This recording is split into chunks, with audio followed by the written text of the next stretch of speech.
এনসিপির একটা ঘটনা নিয়ে মারাত্মকভাবে আলোচনার জন্ম দিচ্ছে। আমি জানি না ঘটনাটা কতটুকু আলোচনার যোগ্য, কিন্তু আমরা দেখলাম যে বড় বড় মিডিয়াগুলো এটা নিয়ে আলোচনা করছে, বিশেষ করে সারোয়ার তুষার এবং তার সাথে এক নারীর কথোপকথন নিয়ে।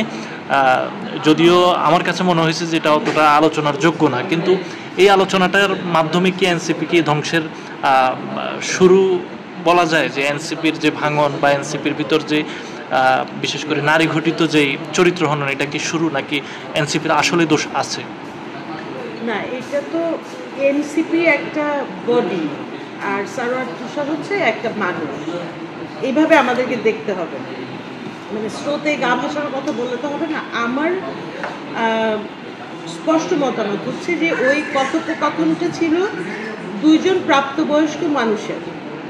হ্যাঁ, এবং ওখানে আমি অপরাধ কেউ করেছে মানে ফোন কল রেকর্ড শুনে যতটুকু, এখানে কোনো অপরাধের কিছু, এখানে কি আছে, রুচির একটা বিষয় আছে, অ্যাপ্রোচের একটা বিষয় আছে। সেটাকে আমি যারা নেগেটিভ ভাবে নেবেন, আমিও বলবো যে হ্যাঁ অ্যাপ্রোচটা, কিন্তু এটাকে আমি বলবো যে ওনারা যেহেতু দুইজনই অ্যাডাল্ট মানুষ, এই জিনিসটা আসলে ওনাদেরই ডিল করা উচিত।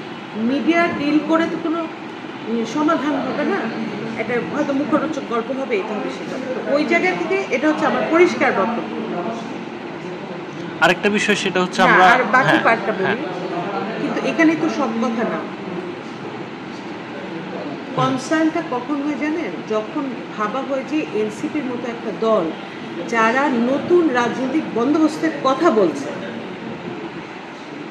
যে সংবিধানটাকেই নতুন করে তৈরির কথা বলছে, মানে একটা বড় হাইটের ব্যাপার কিন্তু এখানে আছে। সেই দিক থেকে যখন আপনি চিন্তা করবেন, তখন ইট ম্যাটার্স। কোন অর্থে যে আপনি এত বড় একটা জায়গায় হাত দিয়েছেন, প্রত্যাশার জায়গায়, এবং আমরা তো তাদের উপর আস্থা রেখেও ছিলাম। তখন প্রশ্ন আসে, এর আগে মনে হয় আরও দুইজনের নামে এরকম কোনো মেয়েরা অভিযোগ করেছে। আবার আমার মনে আছে আরেকটা মেয়ের নারায়ণগঞ্জ বা কোথাও, তারা অনেক ঘোরাঘুরি করেছে এনসিপির বা তখন জাতীয় কমিটির নারীদের কাছে, নেত্রীদের কাছে, কিন্তু কোনো সুবিচার বা উপকার পায়নি। আবার রিফাত রশিদেরও আমি নাম ভুল বলতে পারি। আরেকজনের কথা হচ্ছে আবার সারোয়ার তুষার। এটা ব্যক্তি কেন্দ্রিক না, এটা হচ্ছে দল এই ইস্যুটাকে কিভাবে ডিল করলো সেটা দেখার জন্য কিন্তু মানুষ বসে থাকে। সেই কারণে হয়তো আলাপ আলোচনাটা হয়। আরেকটা পার্সপেক্টিভ আছে, সেটা হচ্ছে ফোন আলাপ ফাঁস করা। এইটার আমি গুরুতর বিরোধী। কেন বিরোধী জানেন? আমার তখন শেখ হাসিনার আমলের কথা মনে পড়ে যায়। তার মানে নজরদারি করা, আপনার যে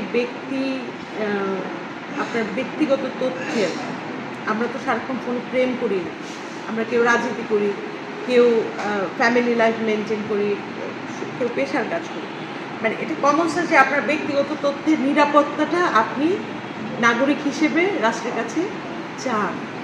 কিন্তু রাষ্ট্র যদি ওখানে, আমি জানি না যে কল রেকর্ডটা কি ওই মেয়েটাই ফাঁস করেছে কিনা। যদি মেয়েটাই ফাঁস করে থাকে তাহলে কিছু বলার নাই, কিন্তু এটা যদি আবার সেই ওই যে কি ছিল আমাদের জিয়াউল, এই যে এমসি জিয়াউল হাসানের মতো যে ওইরকম কোনো ক্যারিকেচার করে থাকে, তাহলে এটা খুব খারাপ কাজ। আমরা সেই যুগে ফিরে যেতে চাই। তো এই ঘটনাটার ভিতরে 3-4টা পার্সপেক্টিভ আছে। তো ব্যক্তিগত আলাপটা আমি বললাম যে এটা একেবারে ওদের দুটা মানুষ, অ্যাডাল্ট মানুষের কথা, ওরা দুজনে ডিল করে। কিন্তু আমরা দেখবো এই অংশটা। তো আমি শুনেছি যে এনসিপি তাকে তার পদ থেকে মনে হয় স্থগিত করেছে বা কিছু একটা, এটা ভালো করেছে। এটা এনসিপির একটা ইমেজটা রক্ষা পেল। আর তুষারও মনে হয় একটা অ্যাপোলজেটিক দিয়েছে, সেটাও সে ভালো করেছে।